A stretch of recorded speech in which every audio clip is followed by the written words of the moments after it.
Akhirnya ketemu lagi. Gue bisa rekaman untuk episode 4 di bagian 2. Sebelumnya sorry banget buat siapapun kalian. Minggu lalu gue nggak update, nggak lanjutin episode 2 di bagian 2 di episode 4 karena gue ada beberapa urusan kantor. Gue harus cabut ke Surabaya, gue harus cabut ke Jogja, jadi sulit juga untuk gue buat podcast. Dan pulang udah malam, capek, ngerasa kayak aduh, gue buat podcast gak ya, gitu. Kayak gue buat gak ya, kayak capek, tiba-tiba ketiduran aja kayak gitu. Dan dan ada beberapa hari gue harus sharing room, jadi udah otomatis gue bisa buat podcast karena gue nggak thanksin untuk rekaman di ada orang yang gue nggak terlalu kenal kan.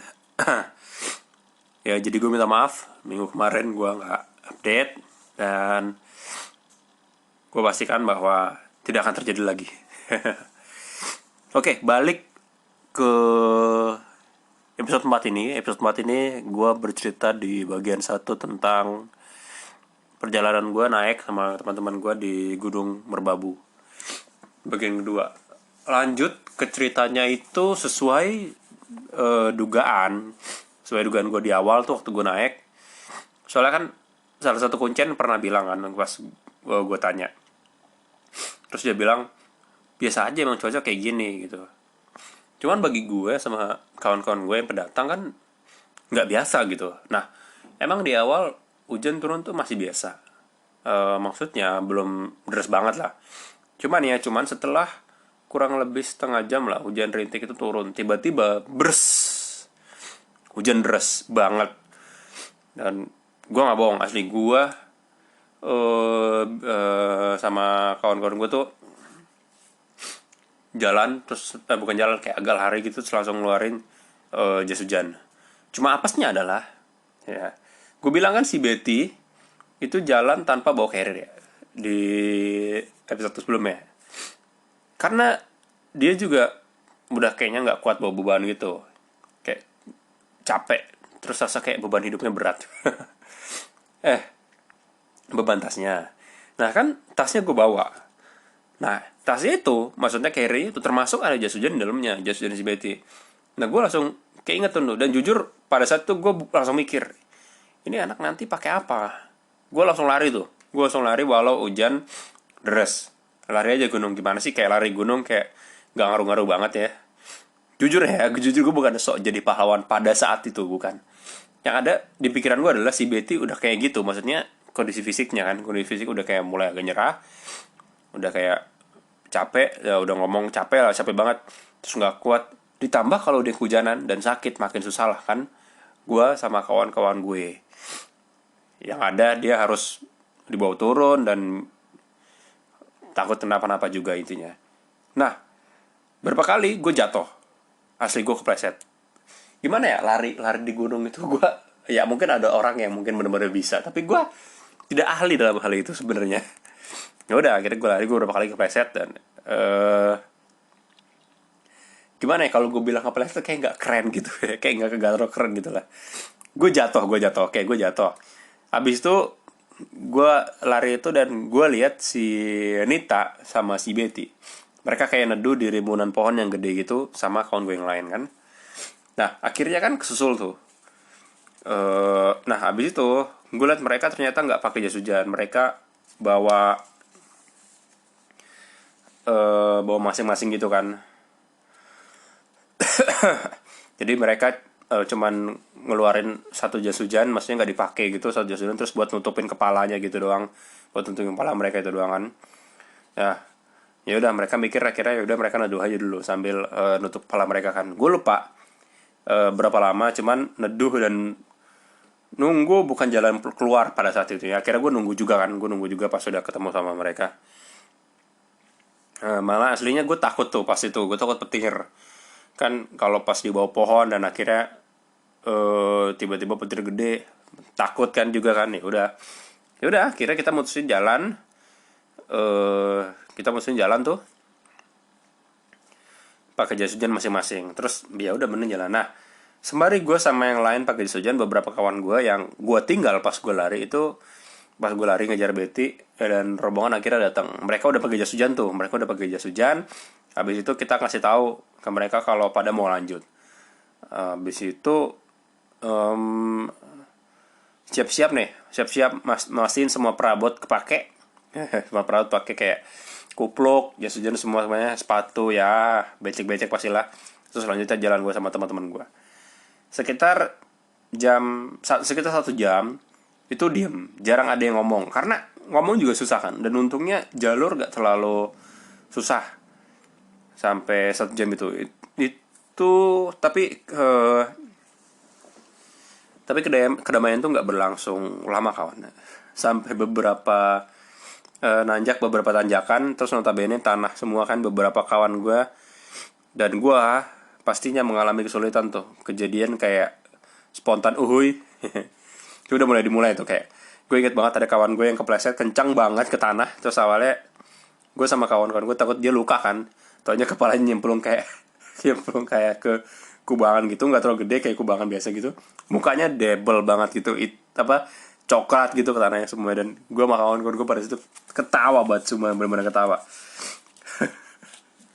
Nah, sejujurnya kita udah nggak terlalu jauh ya dari puncak. Beneran nih nggak jauh. Gue bukan bohong ya, gue lagi nggak naik gunung sekarang kan. Nah, cuma beberapa tanjakan menuju Sabana 2, gue lupa tanjakannya tuh namanya apa. Tapi ada tanjakan gitu, yang notabene itu batu sama tanah, lembek dan licin. Itu bahaya serius. Kalau kalian ada di situ pada saat itu, kalian bisa ngeliat kan ke arah bawah. Jadi pas sudah nyampe mau di bagian-bagian atas, kalian nengok ke arah bawah. Itu coba bahaya banget. Gue sendiri beberapa kali harus jongkok dan harus pegangan sama robot yang berbadaan yang nggak terlalu kuat juga. Itu buat beberapa gue untuk mastiin bahwa gue bisa naik. Bahkan ada jalur air gitu kan, kayak ada air yang turun gitu, kayak ada jalurnya gitu. Dan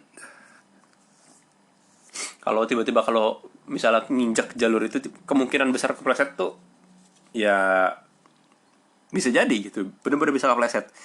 Nah, di posisi itu kelompok gue nggak sendirian sebenarnya, ada beberapa kelompok juga yang jalan nanjak bareng ya gitu kan. Nah, jadi agak lambat gara-gara kondisi becek, tapi bisa dibilang cukup membantu karena kita nggak sendirian, kita nggak benar-benar sama kelompok gue doang, tapi ada beberapa kelompok yang lain. Asli mungkin itu adalah nanjak terlambat dan terkotor yang pernah gue alami selama gue naik gunung. Gue takut banget jatuh, terlebih bawaan gue cukup berat kan, karena tasnya Betty gue bawa.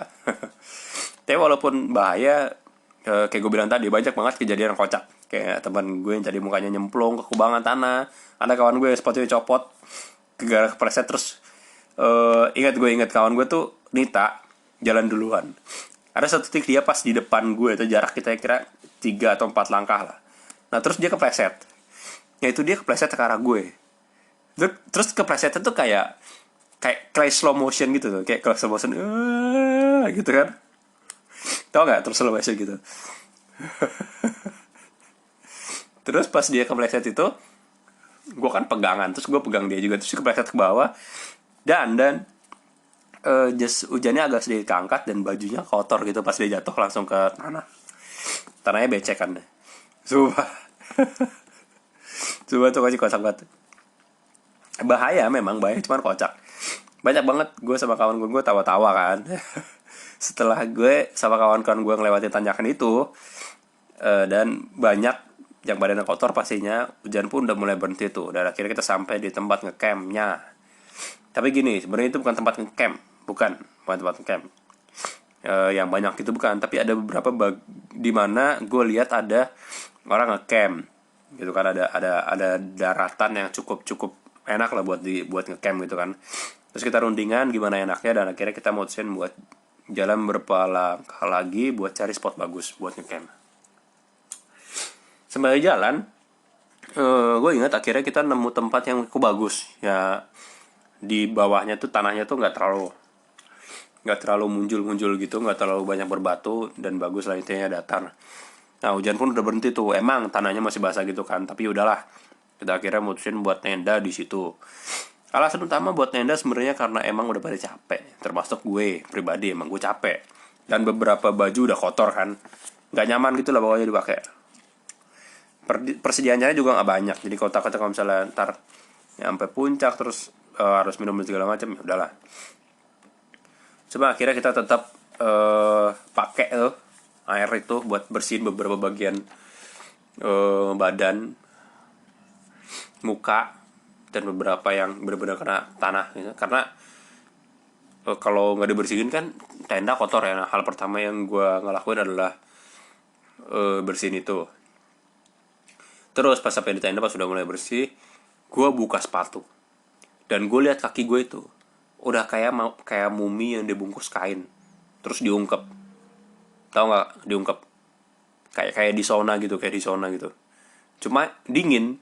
Itu jempol udah kayak mayat. Warnanya aja udah bukan kuning lagi, pucat putih gitu. Gue bersihin tuh kaki gue tuh sama teman gue supaya nggak kotor-kotor banget kan. Beres bersih dan hujan juga udah bener-bener reda. Akhirnya kita makan tuh kan, makan. Dan kalian tahu makanan yang paling pas pada saat hujan itu apa? Yoi, Indomie. Nah, di jam itu gue ingat banget udah sore, sekitar jam 5 atau jam 6, gue lupa pastinya. Nah, di situ kita rebus lah itu Indomie kan. Terus yang kocaknya adalah telur yang gue bawa pecah. Dan itu ada di tas kawan gue yang namanya Wastu. Tapi ya untungnya cuma satu aja pecah. Nah, tapi tetap dimakan. Pecah, cuman nggak keluar semua pecahnya itu. Nah, habis itu mengingat emang udah capek ya, kita bercengkrama aja lah, bercengkrama asik gitu, bercengkrama asik sore hari sambil bikin makan, kita ngobrol-ngobrol sambil menutup malam lah istilahnya. Yang pastinya karena emang udah capek, dan kita sepakat akhirnya udah kita berhenti dan kita akan mulai submit. Kita akan naik ke puncak itu pagi. Gila kan, lihat sunrise nih. Sebelum lihat sunrise gitu kan, kita bakal ke puncak. Jadi sebelum sunrise kita harus dulu bangun dan jalan ke puncak lihat sunrise kan. Pas lagi ngobrolin puncak itu, tiba-tiba si Betty bilang, gue nggak submit deh, gue jagain tas aja. Nah, pas dia bilang gitu, aslinya gue sama kawan-kawan gue yang tidak mengiyakan keputusan Betty. Karena soalnya kita kan naik bareng ya, kalau bisa kita submit bareng. Tapi Betty memberikan ikrar. Asik, apa sih ikrar? Intinya Betty bilang kalau gue nggak kuat, takutnya malah gue tuh ngerepotin kalian. Dia bilang kayak gitu.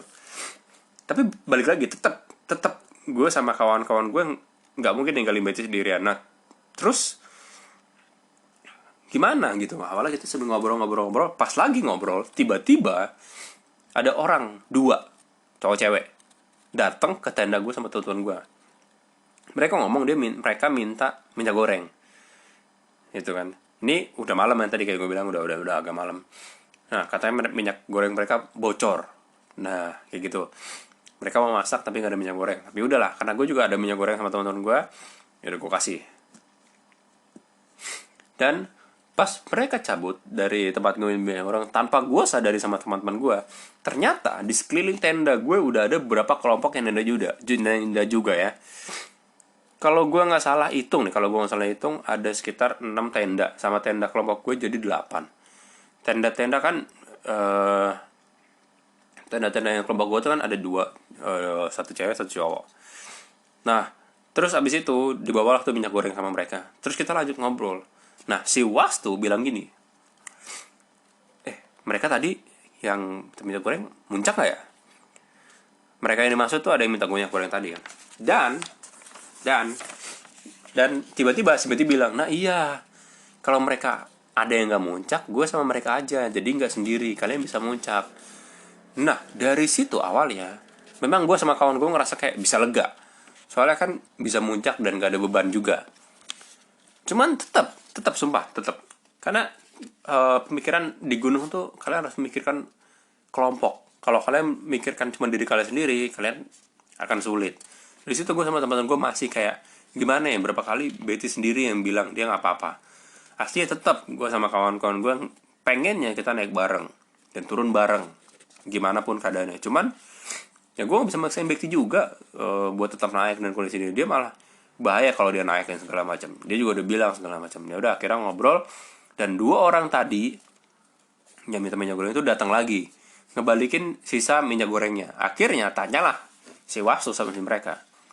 Ternyata emang kayak si Betty itu nggak boleh muncak gitu, karena kondisinya nggak boleh muncak gitu. Pas ditanya lah sama Wastu, ternyata 3 orang dari mereka itu 2 cewek dan 1 cowok dari grup yang minta minyak itu,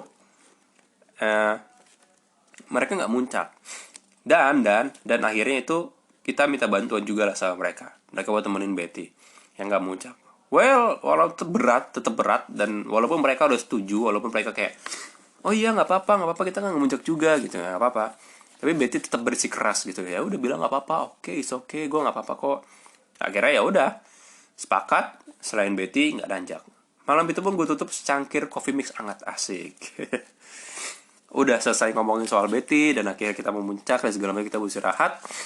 Dan malam itu gue tutup dengan secangkir coffee mix hangat sambil dia pemandangan bintangan. Wih. Balik lagi, gue rayu kalian semua yang belum naik gunung. Selain apa aja yang gue udah sebutin selama di podcast gue, pemandangan malam di atas gunung adalah one of the best view in this world.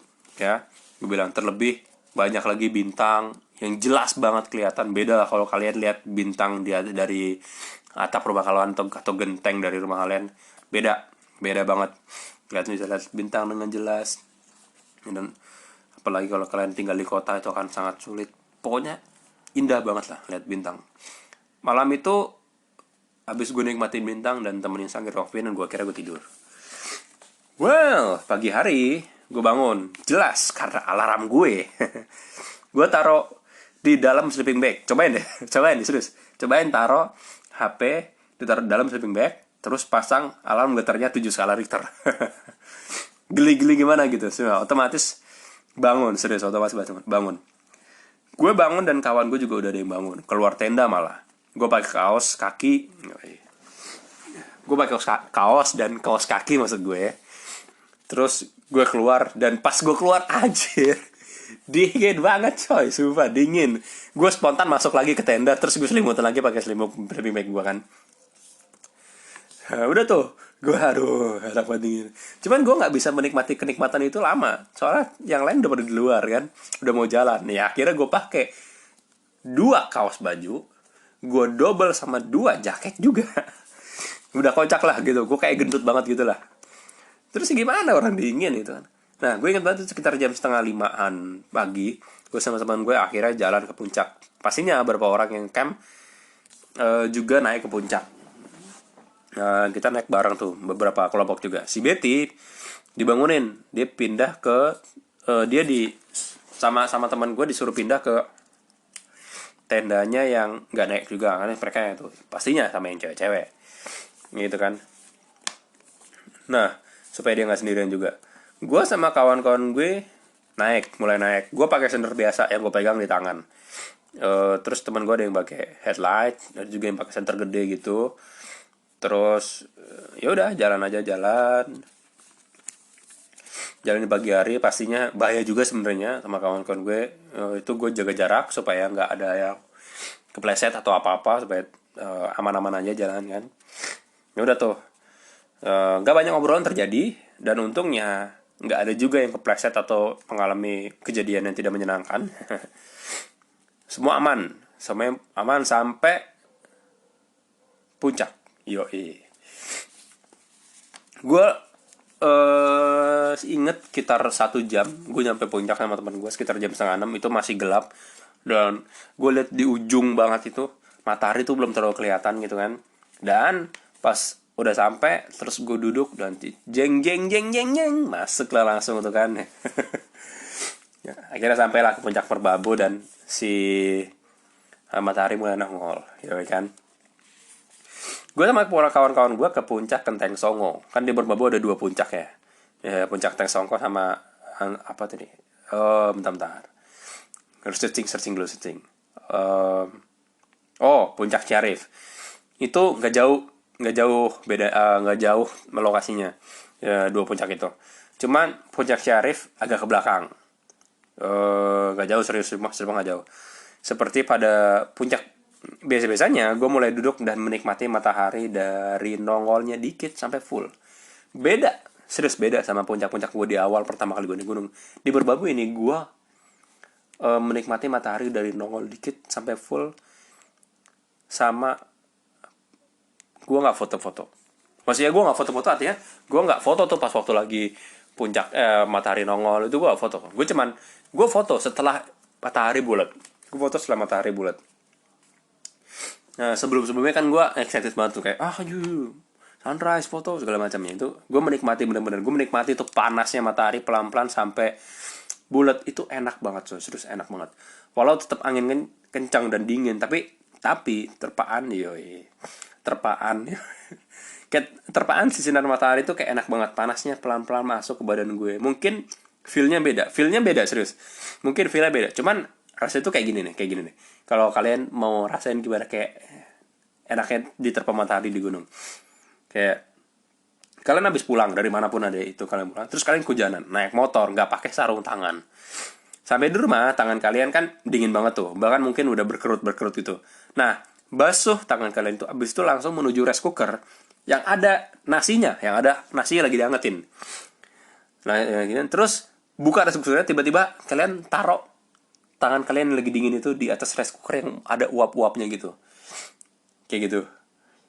Tahu kan? Ngerti kan maksudnya? Nah, mirip lah kayak gitulah. Feel dimana terpaan sinar matahari masuk ke badan sela-sela badan gue pada saat angin kencang dan dingin. Kayak gitu. Cobain. Itu kurang lebih metodenya kayak gitu lah. Nah, pas di puncak setelah matahari bulat, ya udah. Akhirnya gue mulai foto-foto lagi.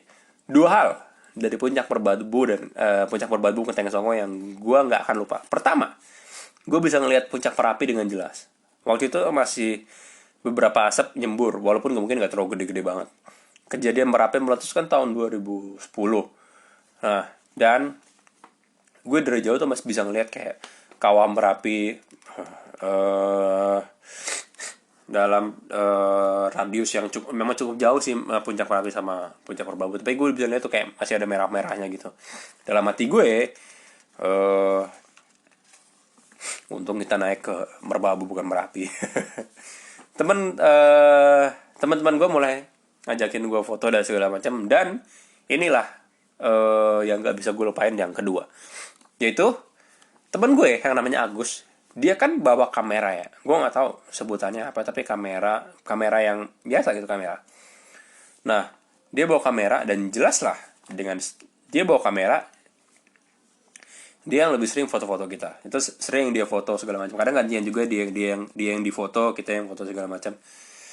Ya kan, lebih dominan foto ke dia gitu kan.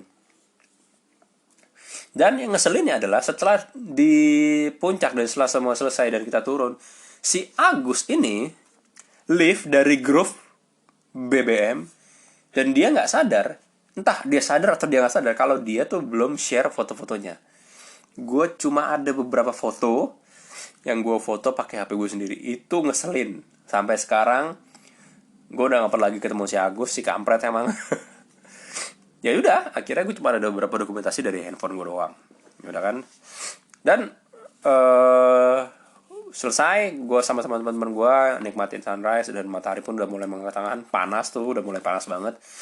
Padahal pagi, seharusnya dingin, tapi udah langsung panas banget kan di atas puncak kan. Akhirnya kita turun, balik ke tempat ngecamp kan. Seperti biasa. Namanya turun tuh biasanya lebih cepat daripada naik. Ya. Itu anak-anak udah kayak kesetanan, lapar juga kan akhirnya. Setengah lari gitu ke tenda. Sampai tenda, Betty pun udah bangun dan tidak ada raut penyesalan dari mukanya, walau dia nggak muncak. Dan ya syukurlah kalau gitu. Makanlah kita kan, istirahat. Habis itu ada beberapa yang agak tidur juga, dan buat mulihin stamina juga mungkin ya. Teman-teman gue dari situ. Dan gue pribadi gue berpetualang di daerah-daerah situ, keliling-keliling dulu, gue keliling-keliling di daerah tenda, terus agak jauh-jauhan dikit gue nemuin satu tempat yang bagus tapi serem. Seremnya itu bukan horor ya, tapi seremnya itu kayak jurang gitu, itu seremnya kayak gitu. Atau tempat yang bagus tapi serem, ada kayak jurang ya, kayak jurang gitu. Terus di tempat gue berdiri itu pas di ujung jurangnya, tapi posisi gue nggak langsung jurang, tapi kayak ada dataran gitu yang menurun tajam. Tahu gak sih, kayak dataran gitu yang menurun tajam gitu. Ya pokoknya bagus, gue liat pemandangannya ke depan itu di sela-sela tepi itu ngeri coy, sumpah ngeri banget. Dan gue sempet bukan ketiduran, tapi gue berusaha menjamkan mata, menikmati cahaya matahari yang panas kan. Udah kira berapa menit habis menikmati pemandangan itu, gue balik ke tenda.